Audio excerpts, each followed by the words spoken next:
Hollywood silver screen presenting wing women. Movie शुरू होते ही हमें एक एक्शन सीन दिखाया जाता है जिसमें कैरल और एलेक्स नाम की दो लड़कियां स्विट्जरलैंड की पहाड़ियों में अपने एक खतरनाक मिशन को अंजाम देने आई होती हैं। उस मिशन का जो सबसे खतरनाक और मेन काम है उसे कैरल करती है, जिसे उसमें एक जगह से बहुत सारे डायमंड्स चोरी करने होते हैं, जबकि एलेक्स का काम पास के पहाड़ की चोटी से कैरल को प्रोटेक्शन देना है। कैरल सिक्योरिटी को चकमा देकर डायमंड्स को चुरा तो लेती है, लेकिन जंगल में भागते भागते वो बाहर निकलने का रास्ता ही भूल जाती है, जिस पर वो एलेक्स को उसकी मदद करने को बोलती है। लेकिन एलेक्स तो अपने बॉयफ्रेंड से कॉल पर झगड़ने में बिजी होती है। उसका बॉयफ्रेंड उससे ब्रेकअप कर लेता है, जिस वजह से वो उदास हो जाती है, क्योंकि उसकी लाइफ में बहुत सारे लोग आए लेकिन किसी ने भी उससे सच्चा प्यार नहीं किया, और अपना सच्चा प्यार ना मिल पाने के कारण वो उदास हो जाती है। तभी उसे कैरल का ध्यान आता है, पर कैरल के पीछे दुश्मन के ड्रोन्स पड़ चुके थे। तभी एलेक्स अपनी एंट्री मारती है और अपनी गाड़ी पर कैरल को बिठाकर और ड्रोन्स को तबाह करके वहां से पेरिस भाग जाती है। कैरल और एलेक्स दोनों बहुत अच्छे बेस्ट फ्रेंड्स हैं, जो हमेशा एक दूसरे के साथ रहते हैं। कैरल अपनी प्यारी दोस्त से एक सीक्रेट छुपाती है कि वो 6 हफ्तों से प्रेग्नेंट है, जहां उसको अभी तक ये भी नहीं पता है कि वो उस बच्चे को रखे या फिर नहीं, क्योंकि उसको ये पता ही नहीं है कि इस बच्चे का बाप कौन है, जिस वजह से आगे चलकर उसे इस बच्चे का ध्यान अकेले ही रखना होगा। इसीलिए वो इस समय ज्यादातर परेशान ही रहने लगती है। कैरल जब अपने कॉन्ट्रैक्टर को डायमंड्स देने जाती है तो उससे वो बदतमीजी करने लगता है, जिस वजह से कैरल परेशान हो जाती है। अब हमको यहाँ पर ये पता चलता है कि कैरल अपनी इस घटिया लाइफ से और चोरी चकारी से तंग आ चुकी होती है, क्योंकि इसमें उसकी खुद की जान को भी बहुत खतरा है, लेकिन उसे अपनी मजबूरी के कारण ये काम करना पड़ता है। उसी रात को घर आकर कैरल एलेक्स को उसके साथ ये काम पूरी तरह से छोड़ने को बोलती है। इस बात पर एलेक्स भी उसके साथ ये काम हमेशा के लिए छोड़ देने के लिए मान जाती है, जिस पर ये दोनों लड़कियां रात को ये सोचते हुए सो जाती हैं कि इस काम को छोड़ने के बाद वो आगे जाकर क्या करेंगी। और जब दोनों दोस्त इस काम को छोड़ने के लिए अपनी बॉस गॉड मदर को इस बारे में बताती हैं, तो वो उनकी बातों को मानने से इनकार कर देती है और उन्हें कहती है कि तुम दोनों मेरी मर्जी के बगैर इस काम को नहीं छोड़ सकती हो, जिस कारण कैरल और एलेक्स की गॉड मदर से कहा सुनी हो जाती है।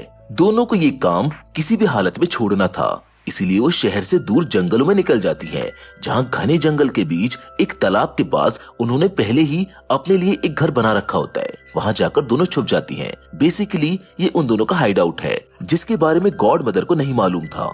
दोनों लड़कियां थोड़े दिन उस घर में खूब मजे करती हैं, जबकि गॉड मदर उन्हें पकड़ने के लिए अपने असैसिन उनकी तरफ भेज देती हैं। एक दिन जब रात को दोनों सहेलियां सो रही होती हैं, तब उन पर असैसिन हमला कर देते हैं।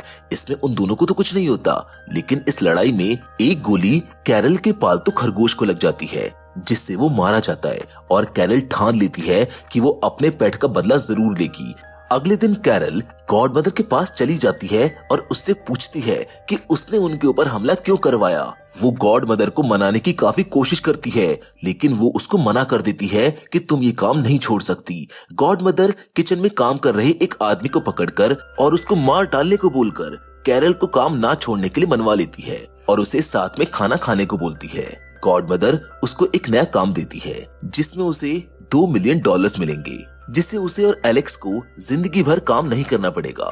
लेकिन कैरल उसको मना कर देती है, क्योंकि इस काम में उसकी और उसके बच्चे की जिंदगी दांव पर लग जाएगी, जिस पर गॉड मदर उसको धमकी देने लगती है और अपनी दोस्त और अपने बच्चे की जान बचाने के लिए कैरल को वो काम करने के लिए मानना पड़ता है। उसके नेक्स्ट मिशन में उसे कॉर्सिका जाना होगा, जहां उसको एक बहुत महंगी पेंटिंग चुरानी है, और बाकी का काम उसे एक आदमी अबनेर बताएगा। अगले दिन एलेक्स और कैरल एबनेर से मिलते हैं, जो उनकी इस चोरी का मास्टर प्लानर है। एबनेर ने उनके आने के पहले ही इस मिशन के लिए बारीक से बारीक डिटेल्स में निकाल ली थी। कैरल और एलेक्स को ला ग्रांडे ओडालिस्क नाम की पेंटिंग चुरानी है, जिसे एक फ्रेंच आर्टिस्ट मार्शल ने बनाया है। ये पेंटिंग कॉर्सिका के ही एक आइलैंड के एक आर्ट एग्जीबिशन के बिल्कुल सेंटर में रखी है। तीनों लोग बात करने लगते हैं कि उनको ये पेंटिंग एक एग्जीबिशन में से चुरानी है, जो उनके लिए बहुत ही इजी है, क्योंकि उन्होंने ऐसी चोरी पहले भी कर रखी है। लेकिन उनको इसके लिए सबसे पहले उस जगह का एक मैप चाहिए होगा। वो लोग बात करते हैं कि उस जगह को जिस आर्किटेक्चर फर्म ने डिजाइन करा होगा, उनके पास उस आर्ट सेंटर बिल्डिंग का ब्लूप्रिंट जरूर होगा। तो सबसे पहले हमें उस डेटा को चुराना होगा। एबनेर उनको वहाँ पर एक लोकल आदमी का नंबर देता है, जो उनके लिए गन्स और उनकी गोलियों का इंतजाम कर देगा। लेकिन इन सब के साथ साथ उन्हें एक अच्छे ड्राइवर की भी जरूरत है। इस बात से एलेक्स थोड़ा उदास हो जाती है, क्योंकि जब कैरल हमेशा मिशन कर रही होती है तब एलेक्स ही उसकी ड्राइवर होती है। पर कैरल ऐसा इसलिए कर रही है क्योंकि उसे एक प्रोफेशनल ड्राइवर चाहिए जो गाड़ी अच्छे से चला सके, क्योंकि अभी वो प्रेग्नेंट है और एलेक्स एक अच्छी ड्राइवर नहीं है और वो बहुत रफ ड्राइविंग करती है, जिससे उसके पेट में पल रहे बच्चे को चोट भी आ सकती है। इसीलिए अब अपने ड्राइवर को लेने के लिए दोनों लेडी वहाँ के लेमांस ट्रैक पर पहुंच जाती है, जहां उन्हें सैम नाम का ड्राइवर मिलेगा। वैसे मैं आपकी जानकारी के लिए बता दूं कि लेमान ट्रैक दुनिया के टफेस्ट ट्रैक में से एक माना जाता है। जिसके बाद जब दोनों लेडी वहां पहुंचती है तो अपने ड्राइवर की ड्राइविंग को देखकर उनके तो होश ही उड़ जाते हैं। इसीलिए वो उसको एक कैफे में मिलने का प्लान करती है।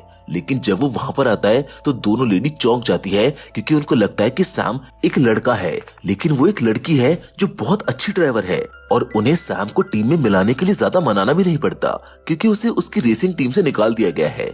अब तीनों लेडी साथ में मिलकर कॉर्सिका पहुंच जाती है और वहां एक लग्जरी विला में रहने लगती हैं, जिसे उनके लिए गॉड मदर ने बुक किया था। कॉर्सिका पहुंचते ही तीनों लेडी क्लोरेंस की दुकान पर पहुंच जाती हैं, जो असल में एक ग्रोसरी स्टोर है, बट क्लोरेंस ग्रोसरी की आड़ में एक अच्छा खासा इलीगल गन्स का बिजनेस चलाता है। कैरल उससे बात करके उसे एम्युनिशन का ऑर्डर दे देती है। क्लोरेंस की अच्छी पर्सनालिटी और हैंडसमनेस को देखते ही अपना सच्चा प्यार ढूंढने वाली एलेक्स को उससे प्यार हो जाता है, जिससे एलेक्स उसे अपनी ओर अट्रैक्ट करने की पूरी कोशिश करती है। रात को खाना खाते वक्त कैरल सैम को उसका नया फोन देती है, जो उसके इस मिशन में काम आएगा। अगले दिन ब्रेकफास्ट के वक्त सैम कैरल से पूछती है कि वो और एलेक्स पहली बार कब और कैसे मिले थे, जिस पर वो बताती है कि जब उसने अपनी पहली चोरी को अंजाम दिया था तब उसे एलेक्स मिली थी, जो उसको बहुत पसंद आई और फिर दोनों सच्चे दोस्त बन गए। तभी एलेक्स आती है और सैम को बोलती है कि आज से तुम्हारी ट्रेनिंग चालू होगी। फिर दोनों लेडी सैम को गन चलाने की ट्रेनिंग देने लगती हैं। ट्रेनिंग लेते हुए सैम उनको बताती है कि उसने आज तक कभी किसी चोरी में पार्टिसिपेट नहीं किया है और साथ में कभी गन भी नहीं चलाई है। थोड़ी देर बाद एलेक्स कैरल को बताती है कि उसे क्लोरेंस से प्यार हो गया है, जिसके कुछ दिनों बाद अब सैम भी अपनी ट्रेनिंग को पूरा कर लेती है। एक दिन तीनों लेडी जब शॉपिंग करने जाती है तो मार्केट में कैरल को एक क्यूट बच्चा दिखता है, जिसको देखकर वो इमोशनल हो जाती है। उसी रात को उसके पास उसके डॉक्टर का उसके अबॉर्शन के लिए कॉल आता है। दरअसल कैरल मिशन पे आने से पहले डॉक्टर के पास अबॉर्शन के लिए गई थी, लेकिन उसके पास टाइम ना होने के कारण उसका अबॉर्शन नहीं हुआ। मार्केट में बच्चे को देखकर वो अपना अबॉर्शन का प्लान कैंसिल कर देती है। थोड़ी देर के बाद उसके पास एलेक्स आती है। वो उससे कहती है कि वो और सैम कल एग्जीबिशन सेंटर का ब्लूप्रिंट चुराने जाएंगे। अब रेनोवेशन कंपनी के ऑफिस में वहाँ के एम्प्लॉयज के लंच ब्रेक के समय एलेक्स सैम को अंदर भेजकर उस पर निगरानी रख रही होती है और सैम अपने फोन में कंपनी के कंप्यूटर से ब्लूप्रिंट कॉपी करने लगती है। उधर विला में कैरल से गॉड मदर मिलने आती है, जो उससे कहती है कि तुम्हें एलेक्स की जगह सैम को रख लेना चाहिए, क्योंकि वो एलेक्स से अच्छी है। लेकिन कैरल उसको मना कर देती है और कहती है कि वो अपनी फ्रेंडशिप खत्म नहीं कर सकती। जहाँ पर तभी हम देखते हैं कि सैम की तरफ वहाँ के एम्प्लॉयज आने लगते हैं, लेकिन एलेक्स सबको ट्रैंकुलाइजर से शूट करके बेहोश कर देती है। लेकिन उनमें से एक एम्प्लॉय बेहोश होने से पहले इमरजेंसी अलार्म दबा देता है, जिससे सैम डर जाती है, लेकिन एलेक्स उसको वहां से निकाल देती है। घर आते वक्त सैम की ड्राइविंग स्किल्स देखकर एलेक्स उससे इम्प्रेस हो जाती है। ब्लूप्रिंट मिल जाने की खुशी में वो तीनों लेडी पार्टी के लिए निकल जाती है, जहां पर सैम कैरल को इमोशनल होकर अपना पास्ट बताती है कि कुछ सालों पहले उसकी वाइफ, जो एक स्टंट ड्राइवर थी, उसका भयानक एक्सीडेंट हो गया था, जिस वजह से उसने अपनी वाइफ को खो दिया। वहीं दूसरी ओर एलेक्स ने पार्टी में क्लोरेंस को बुला लिया था, लेकिन उनकी इंटीमेसी के बीच एक आदमी आ जाता है जो क्लोरेंस को मार के बेहोश कर देता है, पर एलेक्स उसको एक ही मुक्के में मार डालती है। एलेक्स क्लोरेंस को वहां से लेकर निकल जाती है और साथ मिलकर वो दोनों उस अटैकर की बॉडी को पास के समुद्र में फेंक देते हैं। एलेक्स उससे पूछती है कि ये कौन था, जिस पर वो उसको बताता है कि मेरे बहुत सारे दुश्मन हैं जो मेरे इलीगल बिजनेस से जलते हैं। वो मुझ पर बार बार हमला करते रहते हैं और ये उनमें से ही एक था। तभी एलेक्स को क्लोरेंस से कैरल के खरगोश के मारने वाले का पता लग जाता है, जो वही असैसिन है जिन्हें गॉड मदर ने भेजा था, और वो घर आकर इस बारे में कैरल को बता देती है। इसके बाद तीनों लेडी उस असैसिन्स के मर्डर का प्लान बनाकर अगले दिन उनको मारने निकल जाती है। टारगेट पॉइंट पर पहुंचते ही तीनों अपनी अपनी पोजीशन ले लेती हैं। एलेक्स और सैम डांसर बनकर असैसिन का ध्यान भटकाएंगी, जबकि कैरल टारगेट को दूर से ही शूट करेगी। तीनों अपने प्लान को सही से एग्जीक्यूट कर कैरल के पालतू रैबिट का बदला ले लेती हैं, जिसके बाद तीनों लेडी उस दिन खूब एंजॉय करती हैं।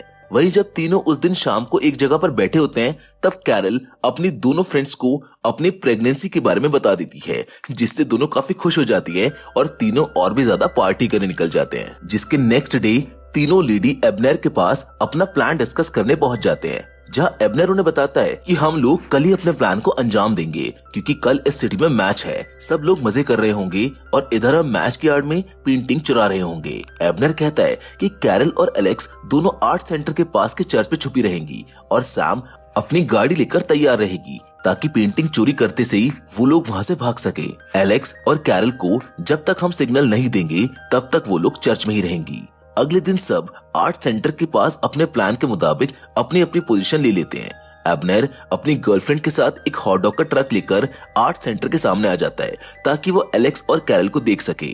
सैम आर्ट सेंटर के गेट के पास में ही अपनी कार को तैयार रखती है, लेकिन तभी उनके पास में एक फेमस सिंगर का सॉन्ग शूट होने लगता है, जिस वजह से एबनर के पास बहुत सारे लोग उससे हॉट डॉग लेने आ जाते हैं, जिस वजह से वो और उसकी गर्लफ्रेंड हॉट डॉग बनाना और बेचने में बिजी हो जाते हैं। और इन्हीं सब में एबनर का ईयरफोन गिर जाता है, जो गिरकर टूट जाता है, जिससे वो एलेक्स और कैरल को सिग्नल भेजने वाला था। लेकिन अब एलेक्स और कैरल को अपने आप ही बिना किसी डायरेक्शन के काम करना होगा, जबकि वो शूटिंग पार्टी वाले सैम को आर्ट सेंटर के गेट से कार को दूर करने को बोलते हैं, जिससे उसे भी अब काफी दिक्कतें होने वाली हैं। सिग्नल ना मिलने के कारण दोनों लेडी चर्च से निकलकर अपना काम करने लगती हैं और दोनों आर्ट सेंटर में घुसते ही वहाँ के सारे गार्ड्स को बेहोश करके आगे बढ़ने लगती हैं। साथ ही में कैरल उस बिल्डिंग के अलार्म सिस्टम को हैंग कर देती है, जिसके बाद वो पेंटिंग के पास चली जाती है। पर जब कैरल वॉल पर से पेंटिंग निकाल रही होती है, तभी वहाँ पर एक आदमी आ जाता है, जो उससे बातें करने लगता है, लेकिन उसको ये नहीं पता था कि यहाँ पर चोरी हो रही है। उस आदमी को चुप कराकर वो दोनों लेडी पेंटिंग उठाकर सैम के पास पहुंच जाती है और सैम उनको लेकर वहां से निकल जाती है। अब अपना मिशन कंप्लीट करने के बाद सैम, कैरल और एलेक्स तीनों लेडी पेंटिंग गॉड मदर को सौंपने के लिए पेरिस के लिए निकल जाती हैं। हम देखते हैं कि कैरल कॉल पर किसी आदमी से कुछ सीक्रेट प्लान के बारे में बात कर रही होती है, जिसके बाद कैरल गॉड मदर से मिलने के लिए निकल जाती है, लेकिन उसे मालूम होता है कि ये काम करने के बाद भी वो उनको रिटायर नहीं होने देगी। लेकिन उसके पास दूसरा प्लान भी होता है, जिसके बारे में उसने अपनी दोनों दोस्तों को भी नहीं बताया होता है। हमेशा की तरह एलेक्स दूसरी ओर कैरल को प्रोटेक्शन देने के लिए राइफल लेकर तैयार रहती है और उधर नीचे स्ट्रीट पर सैम अपनी बाइक लेकर तैयार रहती है। जब कैरल गॉड मदर के पास पहुंचती है तो ये देखकर शॉक रह जाती है कि गॉड मदर ने बिल्कुल उसके जैसा हुलिया कर रखा होता है, क्योंकि उसे मालूम है कि कहीं दूर दूसरी तरफ एलेक्स कैरल के लिए स्नाइपर लेकर खड़ी है। गॉड मदर कैरल को धमकी देती है कि अगर उसको कुछ हुआ तो उसकी बची हुई गैंग उसका जीना हराम कर देगी। गॉड मदर कैरल से बात करने के लिए उसे एक अलग ही कमरे में ले जाती है, जिसकी विंडो पर पर्दे लगे होते हैं, ताकि एलेक्स उन पर निशाना ना लगा सके। कैरल गॉड मदर की धमकी नहीं मानती है और वो एलेक्स को गॉड मदर के गार्ड्स और उनकी पोजीशन बता देती है, जिससे वो एक भी मौका गवाए बगैर वहां मौजूद सारे गार्ड्स और गॉड मदर को एक ही शॉट में मार डालती है। शूटिंग की आवाज से गॉड मदर की गैंग के बाकी सभी गार्ड्स भी आने लगते हैं, लेकिन एलेक्स उनको भी एक ही शॉट में मार डालती है। तभी वहां पर पुलिस फोर्स भी आ जाती है।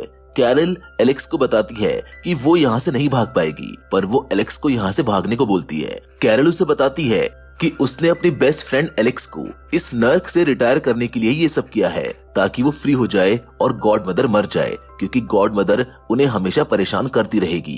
कैरल के बताए अनुसार सैम और एलेक्स वहाँ से बाइक से निकल जाते हैं। तभी उस रूम में पुलिस वाले आते हैं और वो कैरल को गोली मार के मार डालते हैं, जिसके बाद सीन 4 साल बाद का दिखाया जाता है, जहाँ सैम एलेक्स के घर उसे देखने आती है, जो शहर से बहुत दूर रहती है। सैम एलेक्स को कहीं चलने को बोलती है, लेकिन एलेक्स उसको मना कर देती है कि वो कहीं नहीं जाना चाहती। सैम उसको ले जाने के लिए मना ही लेती है। सैम उसे डेजर्ट के बिल्कुल बीच में ले जाती है, जहाँ एक छोटा सा घर होता है। जब दोनों लेडी उस घर में घुसती हैं, तो उन्हें वहाँ पर एक छोटी सी बच्ची दिखती है, जिसका नाम राहुल होता है। ये वही नाम होता है जो कैरल अपने बच्चे का रखना चाहती थी। तभी उनके पीछे से कैरल आ जाती है जो उनसे आकर लिपट जाती है, जिसको देखकर एलेक्स काफी खुश हो जाती है।